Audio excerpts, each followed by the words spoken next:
तर मित्रांनो, आज आपण चेंज द वॉइस किंवा वॉइस हा ग्रामरचा एक भाग बघणार आहोत, ज्यामध्ये आपल्याला वेगवेगळ्या प्रकारच्या वाक्यांचं रूपांतर ॲक्टिव्ह वॉइस मधून पॅसिव्ह वॉइस मध्ये करावं लागतं.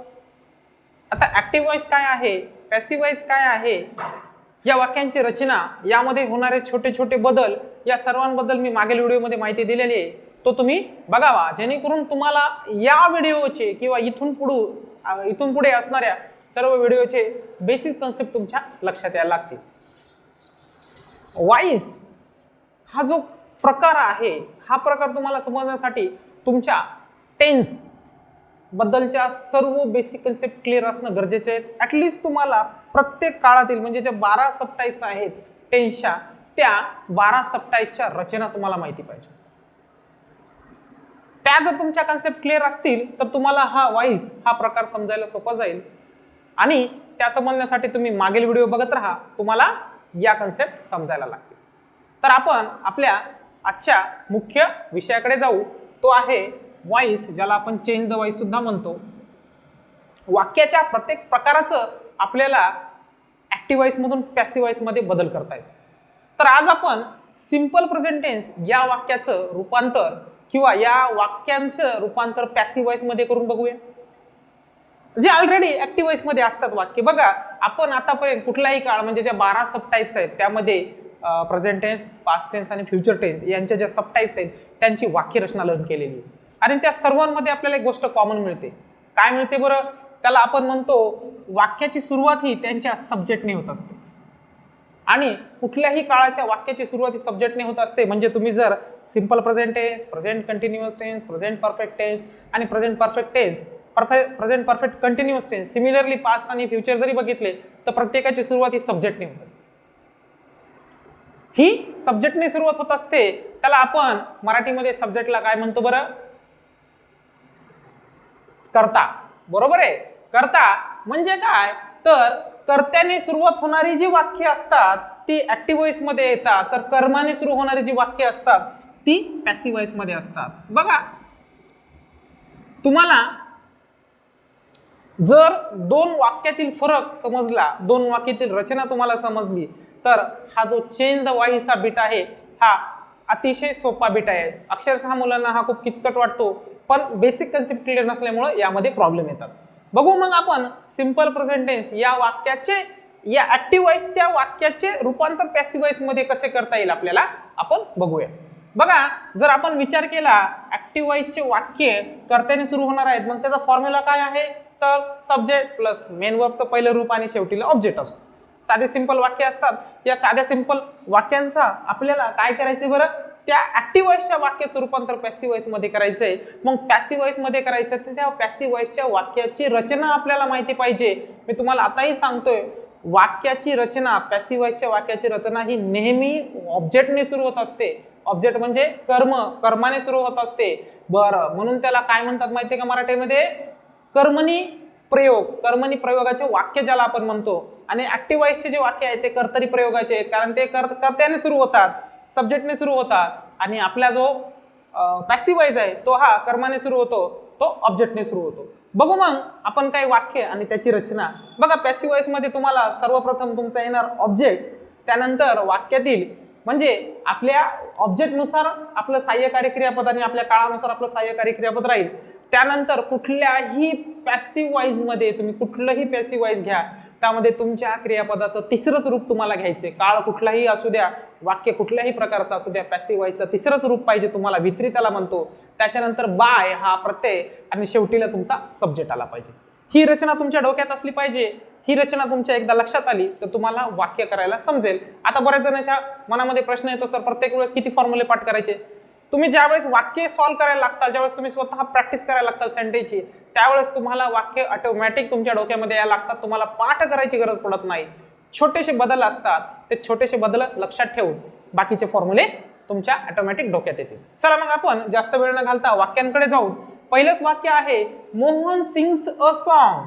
या वाक्यामध्ये तुम्हाला काळ ओळखायला काहीच अडचण येणार नाही, कारण आपण सर्व वाक्य हे सिंपल प्रेझेंट टेन्सेस घेतलेले आहेत. यामध्ये मोहन आहे सब्जेक्ट. बघा, वाक्याची सुरुवात सब्जेक्टने झालेली आहे, म्हणजे हा वाक्याचा प्रकार कोणता आहे? 100% कर्तरी प्रयोग आहे, म्हणजेच ऍक्टिव्ह वॉइस आहे. नंतर आपल्याला मुख्य क्रियापदाचं पहिलं रूप आणि शेवटीला आपल्याला ऑब्जेक्ट अशी रचना आपल्या वाक्यामध्ये आहे. तुमच्या डोक्यामध्ये सर्वप्रथम एक कन्सेप्ट क्लिअर झाला पाहिजे, तुम्हाला काळ वाक्याचा ओळखायला आला पाहिजे. काळ ओळखला त्यानंतर त्या काळानुसार आपल्याला पॅसिव्ह वॉइस करायचंय, सिंपल प्रेझेंट टेन्स आहे. आणि याचं पॅसिव्ह वॉइस कसं करणार मित्रांनो आपण, तर बघा आपल्याला माहिती आहे सुरुवातीला आपण आपल्या पॅसिव्ह वॉइस मध्ये ऑब्जेक्ट घेत असतो. या वाक्यामध्ये ऑब्जेक्ट आहे अ सॉन्ग, घेऊन टाका मग सुरुवातीला अ सॉन्ग. आता या सॉन्ग म्हणजे अ सॉन्ग या ऑब्जेक्ट नुसार आपले सहाय्यकारी क्रियापद आले पाहिजे आपल्या काळानुसार. दोन गोष्टी लक्षात ठेवायचं, आपला ऑब्जेक्ट सिंग्युलर आहे का प्लुरल आहे, अकॉर्डिंग टू आवर ऑब्जेक्ट आपला काळ असला पाहिजे. लक्षात आपल्याला प्रेझेंट टेन्स आहे आणि प्रेझेंट टेन्स मध्ये तीन सहाय्यकारी क्रियापद आपल्याला लक्षात ठेवायचे असतात. Am, is, are. A song singular आहे, एकटं गाणं आहे, 100% काय येणार इथं अ सॉन्ग इज. आता वाक्यरचनेनुसार आपल्याला पॅसिव्ह वॉइसच्या रचनेनुसार मुख्य क्रियापदाचं तिसरं रूप घ्यायचं आहे.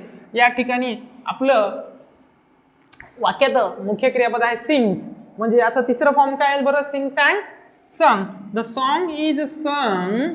त्यानंतर मुख्य क्रियापदानंतर येणार बाय हा प्रत्यय, बाय मोहन. आता इथं हिम करायचं नाही, जो मोहन आहे नाऊन आहे जशाला तसं लिहून टाकायचं, एवढं सोपंच आहे. बघा परत एकदा सांगतोय, वाक्याच्या रचनेमध्ये तुम्हाला या कन्सेप्ट लक्षात आले पाहिजे. ऑब्जेक्ट तुमचं हेल्पिंग वर्क काळानुसार, मुख्य क्रियापदाचं तिसरं बाय प्लस सब्जेक्ट, ही रचना तुम्हाला लक्षात आली पाहिजे. पाठच करून टाका, तुम्ही जितके प्रॅक्टिस करताल वाक्य तितकं तुमच्या लक्षात येईल. दुसरं वाक्य बघू आपण, ही राइट्स अ लेटर, हे वाक्य आहे. परत या वाक्यातील काळ ओळखायची पहिली पायरीच असते तुमची, काळ ओळखा. He writes a letter, writes V1 आहे, ठीक आहे, साधं सिंपल प्रेझेंट टेन्सचं वाक्य आहे. या ठिकाणी तुमचं आता जेव्हा तुम्ही याचं रूपांतर करताल त्यावेळेस तुम्हाला काही स्टेप्स फॉलो करावे लागतात. ती पहिली स्टेप्स आहे तुमचा काळ ओळखा. तुम्ही काळ ओळखलेला आहे, सिंपल प्रेझेंट टेन्स आहे. त्यानंतर वाक्यामध्ये सब्जेक्ट कोणता, वर्ब कोणता आणि ऑब्जेक्ट कोणता हे ओळखून घ्या. तर या वाक्यामध्ये सब्जेक्ट ही आहे, मुख्य क्रियापदाचं रूपांतर राइट्स आहे, मुख्य क्रियापदाचं रूप राइट्स आहे आणि ऑब्जेक्ट आपला अ लेटर आहे. मग आपण आपला सुरुवातीला पॅसिव्ह वॉइस मध्ये ज्यावेळेस आपण त्याचं ऍक्टिव्ह वॉइसचं रूपांतर पॅसिव्ह वॉइस करतो, तर त्यामध्ये आपला सुरुवातीला ऑब्जेक्ट घेऊ आपण अ लेटर. बघा आपण आपला ऑब्जेक्ट घेतलेला आहे अ लेटर, यानुसार आपण आपलं सहाय्यकारी क्रियापद घेऊ आपल्या काळानुसार. पॅसिव्ह वॉइस मध्ये सहाय्यकारी क्रियापद येणार इज, कारण आपला ऑब्जेक्ट करता आपला एकवचनी आहे. A letter is. त्यानंतर आपल्या वाक्यातील प्रश्नातील वाक्यातील मुख्य क्रियापद याचं तिसरं रूप घ्यायचंय आपल्याला, तो आहे राइट्स. याचं रूपांतर होणार a letter is written, a letter is return.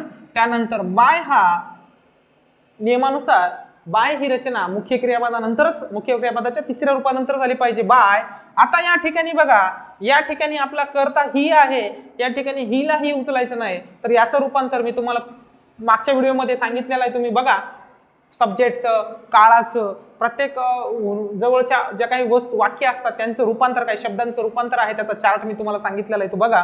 तर हिचा या ठिकाणी तुम्हाला होणार हिम. केसेस आहेत सब्जेक्टिव्ह आणि नॉमिनेटिव्ह केसेस, त्या तुम्ही बघून घ्या वाक्यामध्ये, मागील व्हिडिओमध्ये तुम्हाला त्या माहिती मिळते. तर वाक्य आहे ही राइट्स अ लेटर, याचं पॅसिव्ह वॉइस होणार a letter is written by हिम.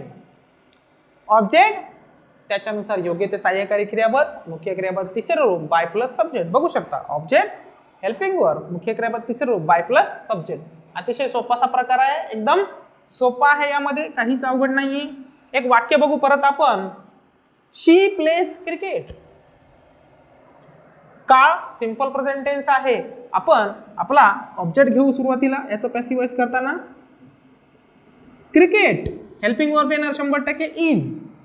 या ठिकाणी हेल्पिंग वर्ब मध्ये बदल नाहीये, cricket is played.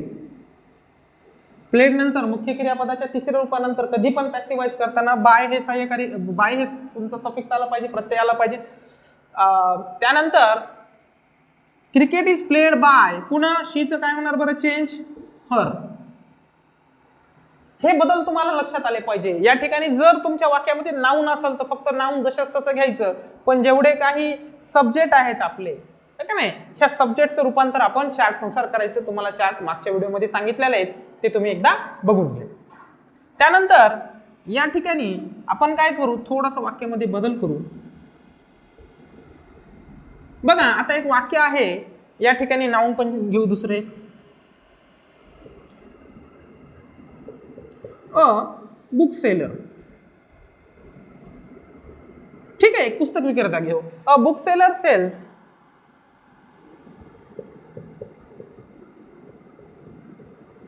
Book seller cells many books. आता या ठिकाणी तुमचा सब्जेक्ट, तुमचं सहाय्यक मुख्य क्रियापद, त्यानंतर तुमचा ऑब्जेक्ट. आता या ठिकाणी ऑब्जेक्ट आपण जाणीवपूर्वक कसा घेतलेला आहे, प्लुरल अनेक वचने घेतलेला आहे. मग या ठिकाणी आपला ऑब्जेक्ट पॅसिव्ह वॉइस मध्ये सुरुवातीला येणार वाक्यरचनेनुसार रूपांतर करताना मेनी ऑब्जेक्ट्स, बघा sorry many books, many books, object आहे मेनी बुक्स. मग मेनी बुक्स म्हटल्यानंतर हा येणार प्लुरल, आणि प्लुरल ऑब्जेक्ट नुसार आपल्याला आपलं योग्य सहाय्यकारी क्रियापद घ्यायचंय. योग्य सहाय्यकारी क्रियापद येणार आर. बघा काळानुसार सहाय्यकारी क्रियापद घेतो, इथे डोकं लावायचं नाही, वाज वेअर विल काय घेत बसायचं नाही. काळ आपला सिंपल प्रेझेंट टेन्स आहे, तर सिंपल प्रेझेंट टेन्सचे सहाय्यकारी क्रियापद यायला पाहिजे. मेनी बुक्स आर सेल्स भित्री येणार सोल्ड. मुख्य क्रियापदाचा तिसरा रूप आल्यानंतर नेहमी बाय हा शब्द घ्यायचा. बाय बुक सेलर आहे तर बुक सेलरच लिहायचं. ठीक आहे, बुक सेलर. बघा तुम्हाला जर तुमचे टेन्सचे कन्सेप्ट क्लिअर असतील तर तुम्हाला या पॅसिव्ह वॉइसच्या रचना करायला काही अवघड जाणार नाही. लक्ष ठेवायचं फक्त आपला काळ, आपला ऑब्जेक्ट आणि आपल्या ऑब्जेक्ट नंतर येणारं सहाय्यकारी क्रियापद हे ताळमेळ खाणारं असावं. छोट्या छोट्या गोष्टी लक्षात ठेवल्या तर तुमचा एकही मार्क या बिटमध्ये जाणार नाही. अपेक्षा करतो तुम्हाला हा प्रकार समजला असेल आणि तुम्ही यावर भरपूर वाक्यांची प्रॅक्टिस करा.